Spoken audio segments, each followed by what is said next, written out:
But putting aside the martial aspect, which is interesting to talk about, actually, especially with people on the internet these days, we can maybe return to that. But Tai Chi under Sifu Adam Meisner, I think, is a great vehicle for cultivation in that it allows us to open all of our dimensions of being, starting with the most tangible. And I say that from experience because I tried many years other ways. I didn't know I was trying to open. I didn't understand what that meant. That in and of itself, just the word, Yeah. is like, what does it even mean? What does it mean? When you say like open all the dimensions of the being, I mean, that is an incredibly profound statement. But to a novice, let's say, or someone who hasn't been swimming in these waters, just sounds like word salad. Correct, but no one can argue that the body is a dimension of our being. It's an aspect of who we are. Sure. And so you start from the crude or the most coarse, the most tangible, and then you work up. I think that's how all spiritual paths work, as I've experienced them. You start from something that people can see, know, and touch. Tangible. The top-down method might be thoughts or the mind. Correct. That would be a reverse method. It's not wrong, but I would say that you are prone to delusion. You're more prone for error in that approach. Yes. I mean, I can speak from my own experience for sure. I started in a top-down school, and it's a profound, it was incredibly transformational. But nonetheless, when I really started getting into embodiment practices more and more deeply, I realized, oh, wow, there's a lot that I didn't integrate, that I don't have. It's just, these are ideas, they're principles. I can do my best to operate, but it's like sometimes I feel like I'm battling my own animal to try to approximate my worldview or what have you towards this, rather than when it becomes embodied, it becomes who you are. So, what do you mean by battling your own animal? So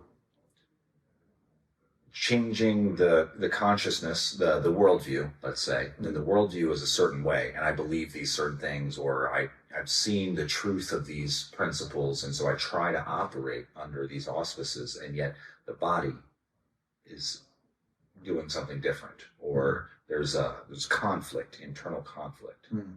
And once a thing is embodied, that conflict goes away. True. And that's what, more than anything, that's what we try to do in the school, as our teacher tries to impart. We try to embody, so that when, at the crude level of martial arts, so that when we respond without thinking or planning or strategizing or using tactics. We just do what has to be done.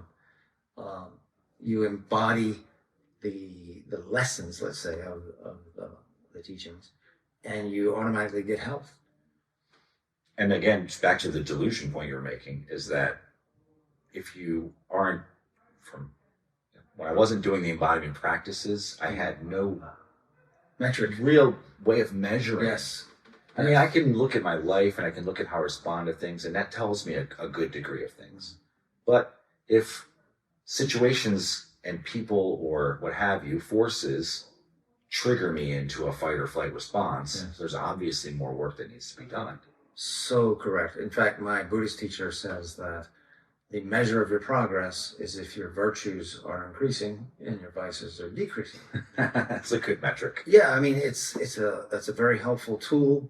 The problem with that metric, however, is what if you don't know what a virtue is, or what if you're deluding yourself as to your own virtues? So it becomes this self-interrogation without being pressure tested.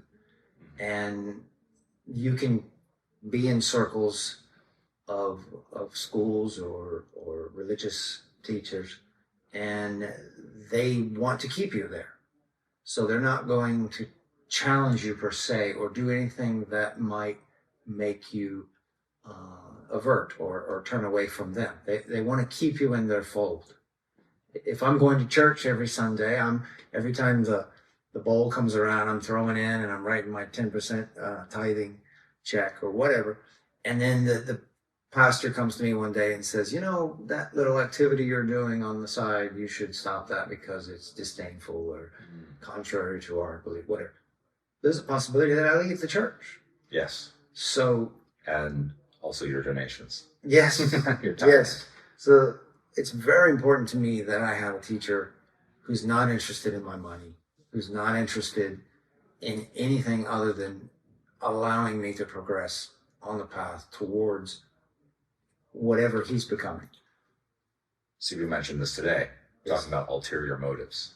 And that was, yeah, there's a lot to that. Some Elaborate, because the acoustics weren't perfect in a row. Oh, okay, so he was talking about, and the context might be a little muddy, but basically there can be ulterior motives when you're working with a teacher or what have you, and sometimes the ulterior motive might be to get praise, right? Yes. Like you told you're doing a From the great student job. or from the student?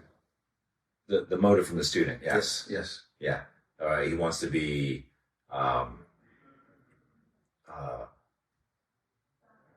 told he's a good boy. Validate. You know, yes.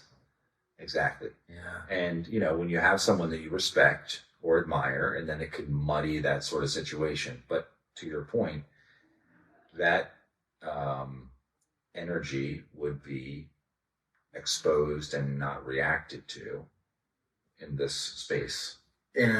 Any good teacher would not give validation for the, if requested. I mean, it's not needed. It's gross. It has an icky quality to it. Right. So if you're operating under integrity, it's like, I'm not gonna go there.